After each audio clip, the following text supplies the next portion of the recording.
Assalamu alaikum, barkanmu da wannan lokaci. In yau ka fara zuwa wannan channel din, ya Allah ka mana subscribe ka danna ƙararrawar sanarwa. Abubuwa bakwai da suke da matukar muhimmanci a WhatsApp a cikin WhatsApp chat gaba daya. To abu na farko da zamu gaya muku shine yanzu nan ga wasu dagunguna guda uku a nan a sama, kowa ya san su idan ya shigo cikin WhatsApp, kowa ya san su. To da zarar ka danna sai ka yi kasa inda ka sa setting. Ba ka shiga setting din nan, to abin da zaka yi sai ka shiga nan inda aka sa privacy.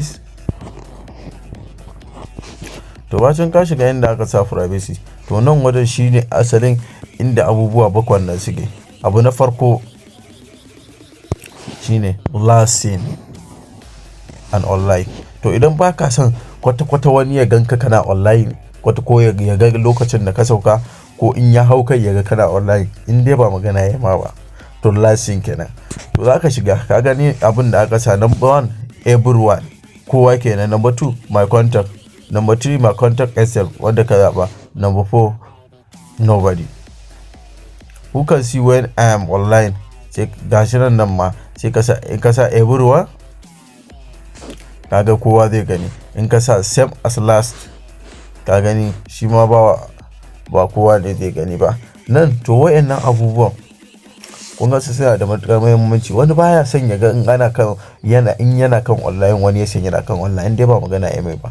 Na biyu, wani ya baya son a san lokacin da ya hau online da lokacin da ya sauka kwata-kwata. Saboda kaga wannan abin yana da matukar muhimmanci. Abu na biyu sai about. Shi wannan about yana da matukar muhimmanci. Zaka iya zaba who can see by about, wani bayananka da ka sa kan WhatsApp din da ake da profile. In kana so kowa ya gani shikenan, in baka son kowa ya gani sai ka je can ka sa nobody. Na farko everyone, na biyu my contact, na biyu my contact, na uku my contact, na hudu nobody. To ba kowa kenan. To number 4 sai links. Link. Who can see link on my profile? Wa kake so ya gani link a profile ɗinka? Ka sa na farko everyone, na biyu my contact, na uku contact, na hudu nobody. To abin da yake kenan. To idan ka to je na hudu status. Kun san ne mai status? Status yana da matukar muhimmanci. To gashi nan idan ka kai status nan my contact number 1, my contact number 2 kuma my contact excel, kun gan shi. Number 3 only share, kun gani.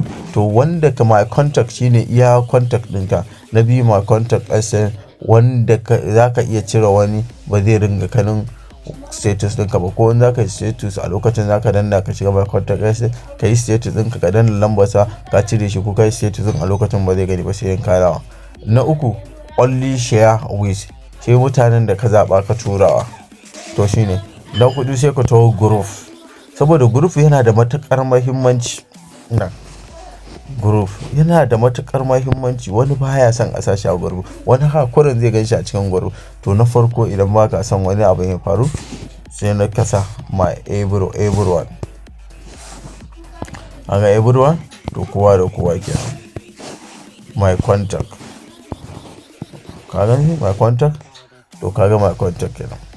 Wanda suke da lambo, wanda yake da contact ɗinka zai saka a group. Gani ko? Sai na hudu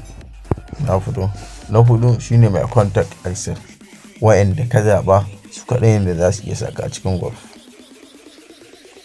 To wayannan abubuwa guda bakwai suna da matukar muhimmanci. Sai abu na ƙarshe chat log. To me ya amfanin chat log? Bari in nuna muku. Shi chat log yana da matukar muhimmanci. Wala Allah, gashi zaka yi voice, ka danna zaka yi voice haka. To da ka danna zaka yi voice, shi chat log yana da matukar muhimmanci. Anan ya nuna mana da ke nan karan kaina da kaina ne.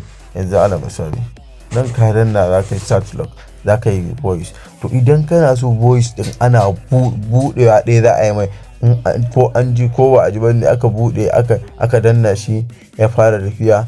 In dai an yi ba ko ya je ƙarshe, to shi kenan ba za a sake ji ba. To wannan wajen za ka danna nan gashi nan inda na danna da gashi na san to nan wajen zaka danna to kana danna shi ka sending din voice ɗinka to duk ko menene ko typing ne duk wanda ya je yana buɗewa ya gani shikenan ko hoto ne da ka tura shi ka dauna wajen duk wanda yana buɗewa ɗaya shikenan ba zai iya ɗaukar shi ba.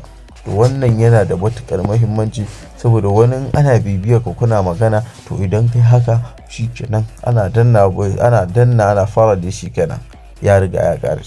To waɗannan su ne abubuwa 7 da suke matuƙar muhimmanci suke mai da matuƙar muhimmanci a WhatsApp.